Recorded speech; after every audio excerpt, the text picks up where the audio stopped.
जय हिंद दोस्तों, स्वागत है आपका डेली करंट अफेयर्स की इस वीडियो में। तो आज हम सभी डिस्कस करेंगे 4 जून 2025 के करंट अफेयर्स को। तो आप इस पूरे लेक्चर को बहुत ही ध्यान से लास्ट तक जोड़ देखिएगा।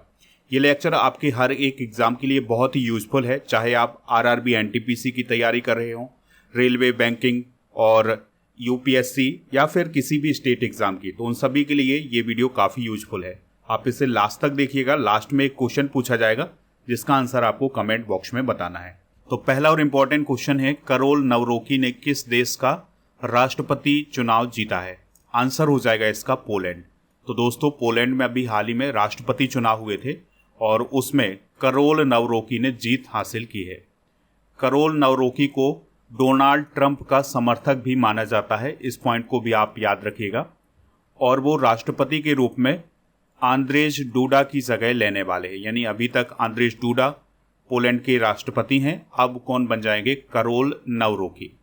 देखिए, पोलैंड की बात करें तो यह एक यूरोपियन कंट्री है और इसकी जो कैपिटल है ये है वारसा और ज्लॉटी यहाँ की करेंसी है। प्रधानमंत्री हैं डोनाल्ड टस्क और इसके उत्तर में बाल्टिक सागर है। यहाँ पर आप बाल्टिक सागर को देख सकते हैं। तो जो पोलैंड की सीमा है ये बाल्टिक सागर से भी लगती है। और दोस्तों, जो पोलैंड है यह यूरोप की तेजी से बढ़ती हुई अर्थव्यवस्थाओं में से एक है और यह यूरोपीय यूनियन और नाटो का भी मेंबर है। देखिए दोस्तों, यहाँ पर बात हुई है नाटो की, तो नाटो के बारे में कुछ बेसिक जानकारी डिस्कस कर लेते हैं। तो यह एक सैन्य गठबंधन है और इसकी जो स्थापना है ये कब हुई थी? 1949 में हुई थी। और इसमें वर्तमान में कितने मेंबर हैं? तो इसमें 32 मेंबर हैं। ठीक है, कितने मेंबर हैं? 32 मेंबर हैं।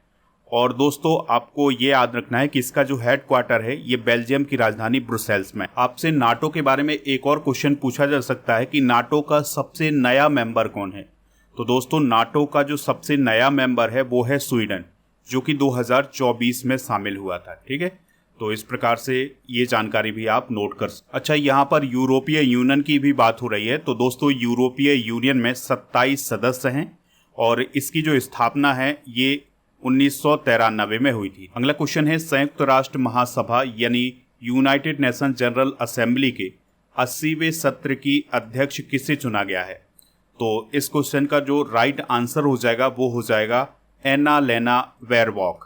तो एना-लेना बैरबॉक को अभी हाल ही में यूनाइटेड नेशन जनरल असेंबली का जो 80वां सत्र है उसका अध्यक्ष बनाया गया है।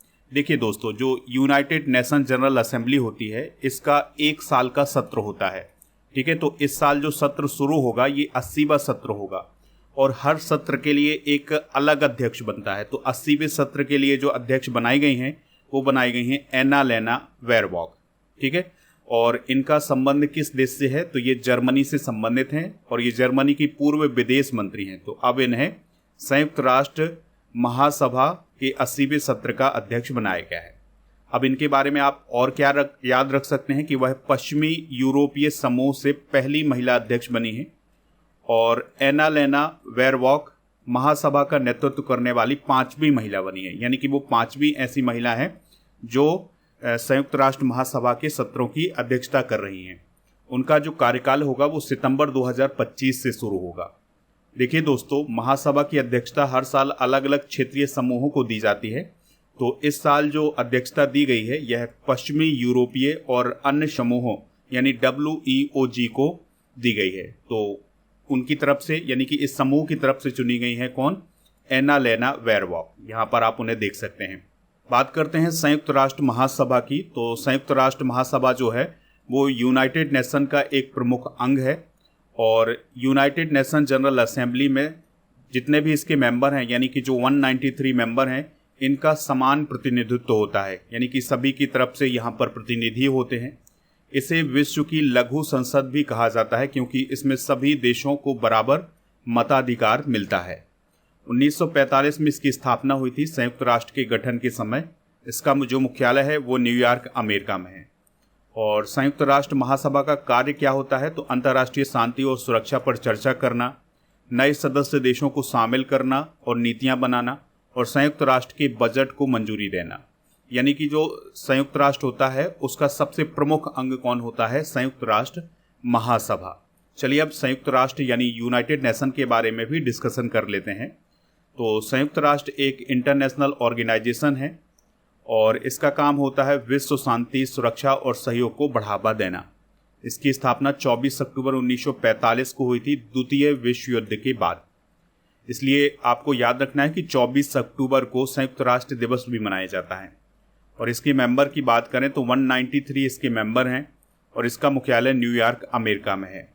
इसके वर्तमान में महासचिव कौन है? एंटोनियो गुटेरस, जो कि पुर्तगाल देश के हैं। ये हैं दोस्तों एंटोनियो गुटेरस। संयुक्त राष्ट्र के 6 प्रमुख अंग होते हैं, जिसमें संयुक्त राष्ट्र महासभा होती है, सुरक्षा परिषद, आर्थिक और सामाजिक परिषद, अंतर्राष्ट्रीय न्यायालय, संयुक्त राष्ट्र सचिवालय और न्यास परिषद। अगला क्वेश्चन है, हाल ही में लॉन्च किया गया भारत जैन क्या है? तो अभी जो भारत जैन लॉन्च किया गया है, यह भारतीय भाषाओं के लिए एक स्वदेशी आर्टिफिशियल मॉडल है। ठीक है, तो इसको आप याद रखिएगा कि जो भारत जैन है वह भारतीय भाषाओं के लिए एक इंडिजीनियस आर्टिफिशियल इंटेलिजेंस मॉडल है। तो इसका शुभारंभ केंद्रीय मंत्री जितेंद्र सिंह जी के द्वारा किया गया है नई दिल्ली में, यानी कि इसको नई दिल्ली में लॉन्च किया गया है और इसको आईआईटी बॉम्बे ने डेवलप किया है। यह भारतीय भाषाओं के लिए स्वदेशी रूप से विकसित आर्टिफिशियल इंटेलिजेंस पर आधारित multi modal large language model है, यानी कि इसमें जो भारत की जितनी भी भाषाएं होंगी उनमें इसका जवाब आपको मिल सकेगा। तो यह भारतीय भाषाओं को समझ सकता है, तो जो 22 भारतीय भाषा हैं उनको वो समझ सकता है। इसके अलावा इसमें टेक्स्ट, आवाज़ और तस्वीरों को पहचानने की भी क्षमता है। अगला क्वेश्चन है, एशियाई की 2024 एयर कनेक्टिविटी रैंकिंग में एशिया प्रशांत और मध्य पूर्व के टॉप 10 एयरपोर्ट में शामिल होने वाला एकमात्र भारतीय एयरपोर्ट कौन बना है? तो वो है इंदिरा गांधी अंतर्राष्ट्रीय एयरपोर्ट दिल्ली। ठीक है, तो जो दिल्ली का इंदिरा गांधी इंटरनेशनल एयरपोर्ट है वो एशियाई की 2024 एयर कनेक्टिविटी रैंकिंग में शामिल हुआ है। और दोस्तों आपको याद रखना है कि इस लिस्ट में जो इंदिरा गांधी इंटरनेशनल एयरपोर्ट है उसको 10वां स्थान हासिल हुआ है। ये पॉइंट आप नोट कर सकते हैं। अच्छा, इस रैंकिंग में जो टॉप 3 एयरपोर्ट हैं वो कौन कौन है? तो इसमें दुबई इंटरनेशनल एयरपोर्ट है जो कि यूएई में है, संघाई पुडोंग इंटरनेशनल एयरपोर्ट है ये चाइना में है, हमाद इंटरनेशनल एयरपोर्ट है ये कतर में है। तो ये टॉप 3 हो गए। और जो इंदिरा गांधी इंटरनेशनल एयरपोर्ट है इसको कौन सा स्थान मिला है? 10वां स्थान मिला है। ठीक है, चलिए कुछ इंपॉर्टेंट रैंकिंग डिस्कस करते हैं जो अभी हाल फिलहाल में जारी की गई हैं 2025 में।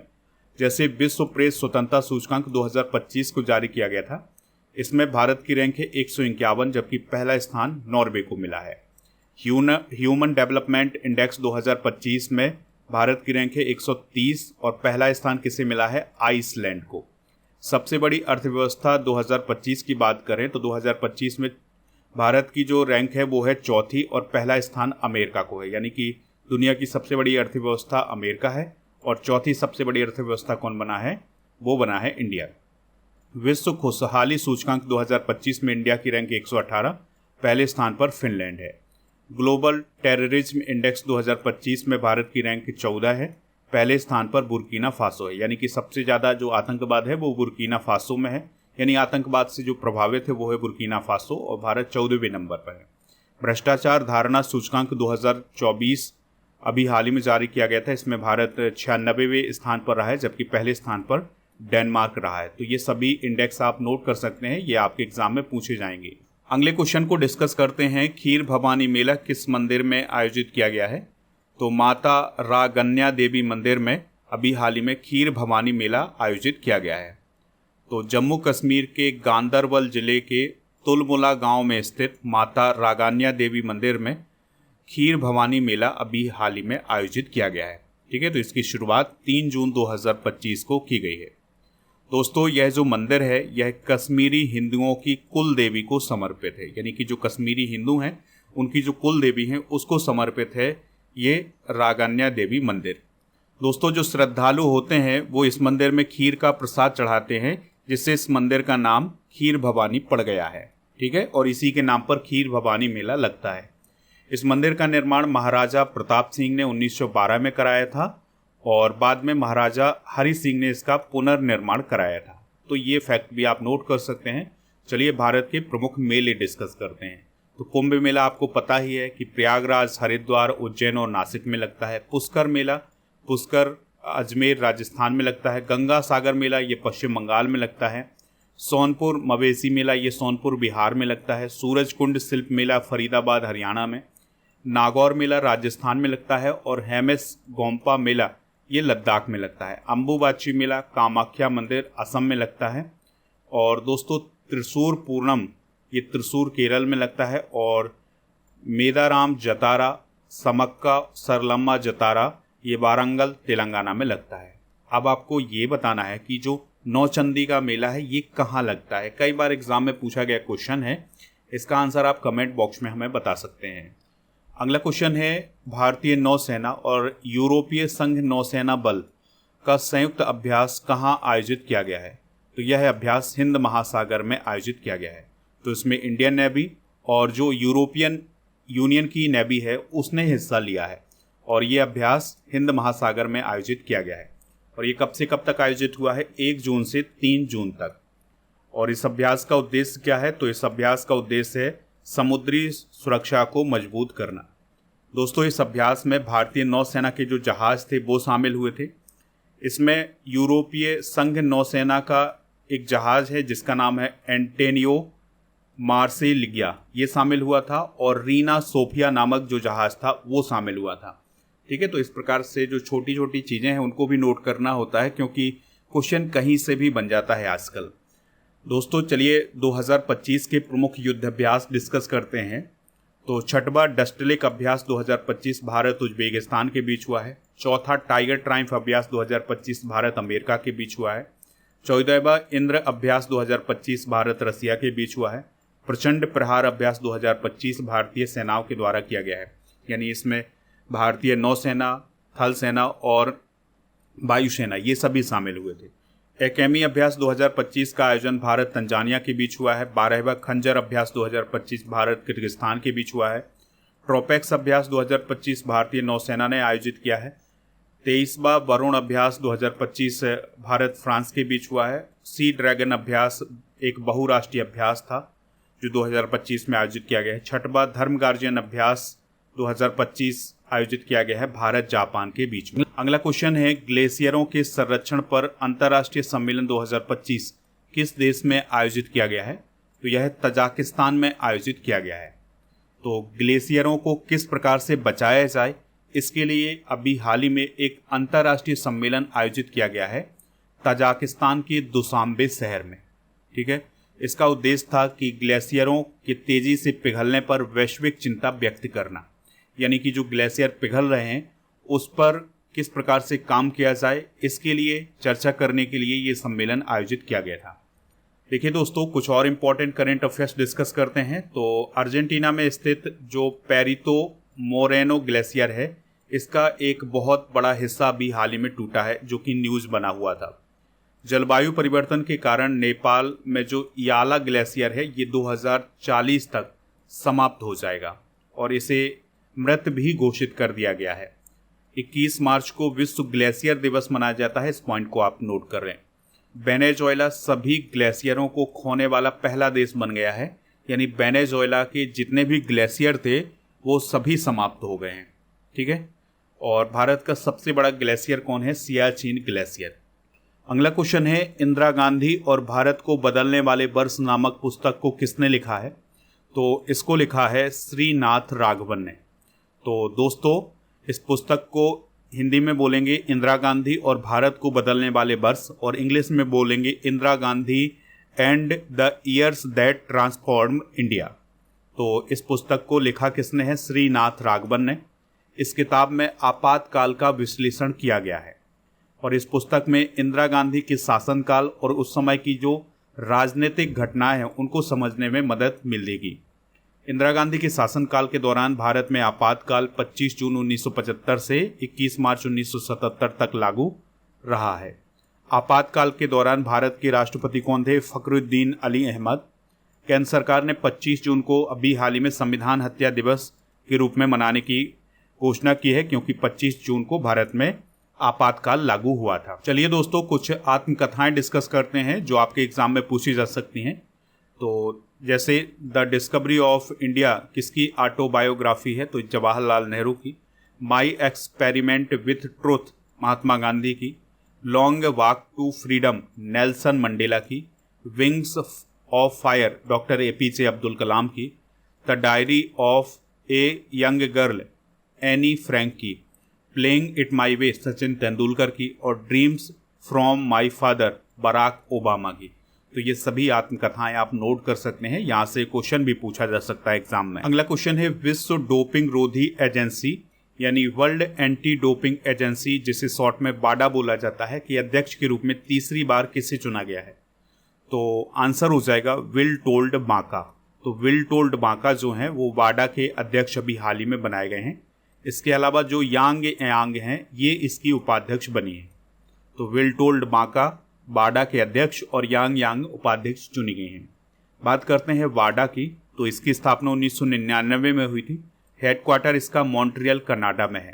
दोस्तों जो बाडा है इसका काम क्या है? तो खेलों में डोपिंग को रोकना। दोस्तों यहाँ पर बात हुई है डोपिंग की, तो डोपिंग क्या होती है? तो डोपिंग का मतलब ये होता है कि जब कोई खिलाड़ी किसी प्रतिबंधित दवा का इस्तेमाल करता है तो इसको डोपिंग बोला जाता है। तो इसी को रोकने के लिए बाडा की स्थापना की गई थी। और भारत में इसी प्रकार की संस्था है जिसे नाडा बोला जाता है, यानी कि नेशनल एंटी डोपिंग एजेंसी। अगला क्वेश्चन है संयुक्त राष्ट्र शांति मिशन के तहत 18वीं सीमा सुरक्षा बल यानी बीएसएफ की टुकड़ी किस देश भेजी गई है?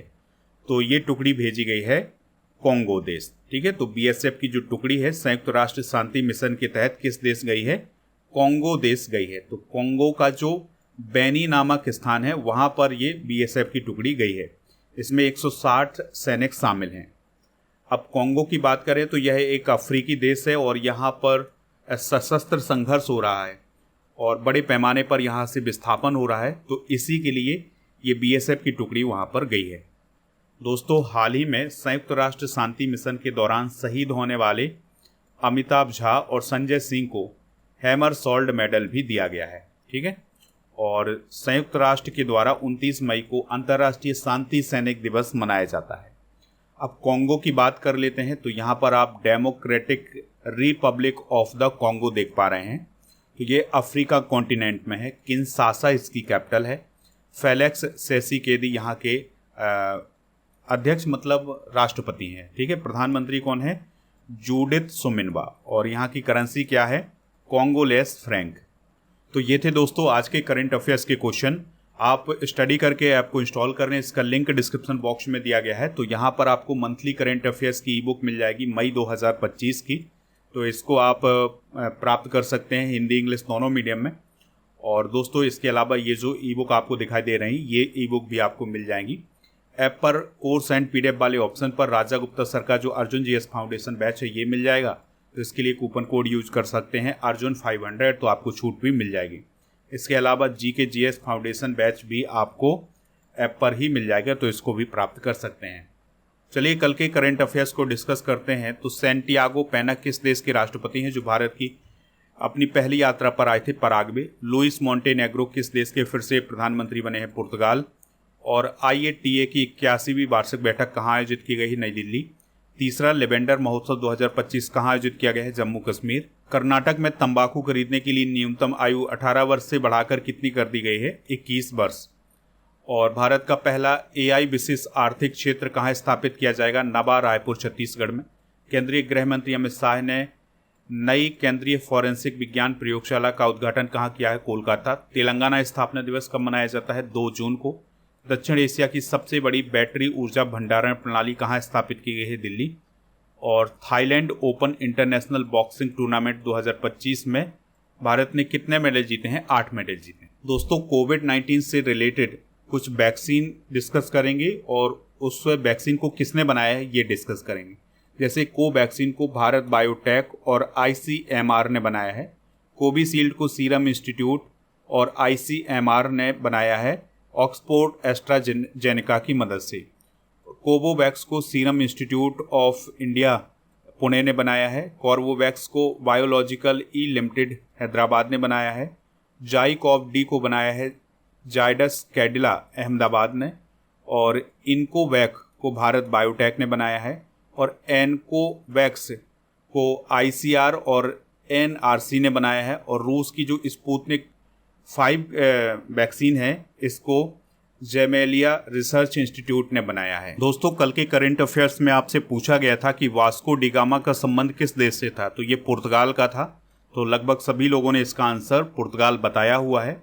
आज आपके लिए क्वेश्चन है, संयुक्त राष्ट्र संगठन यानी संयुक्त राष्ट्र की स्थापना कब हुई थी? जो भी इसका राइट आंसर हो कमेंट बॉक्स में आप हमें ज़रूर बताएं। और ऐप को इंस्टॉल कर लें तो ई बुक वाले सेक्शन पर आपको मंथली करंट अफेयर्स की ई बुक मिल जाएगी, और ये ई बुक भी आपको मिल जाएगी जो स्क्रीन पर दिख रही हैं। इसके अलावा ऐप पर 2025 की मंथली करंट अफेयर्स की ई बुक का पैकेज मिल जाएगा 199 रुपये में। उसके लिए कूपन कोड यूज करना है पैकेज 100। तो इसमें हर महीने की जो ई बुक है वो आपको अपडेट करा दी जाएगी। 2024 की ई बुक भी आपको इसी कूपन कोड के साथ मिल जाएगी। इसके अलावा आप हमारे टेलीग्राम चैनल को ज्वाइन कर लें जिसका नाम है स्टडी कर ऑफिशियल। तो यहाँ पर आपको PDF मिल जाएगी, और GK GS की ई बुक भी आपको ई बुक वाले सेक्शन पर मिलेगी ऐप पर, जिसमें ज्योग्राफी, पॉलिटी, हिस्ट्री, साइंस इन सभी टॉपिक को कवर किया गया है। 1000 स्टैटिक PDF और 1000 टॉपिक वाइज करंट अफेयर्स की PDF, ये सभी आपको ऐप पर ही उपलब्ध होंगी। दोस्तों, टेस्ट पास वाले ऑप्शन पर जाकर के आप डेली करंट अफेयर्स का टेस्ट दे सकते हैं। ठीक है, तो आप ऐप पर टेस्ट पास का यूज जरूर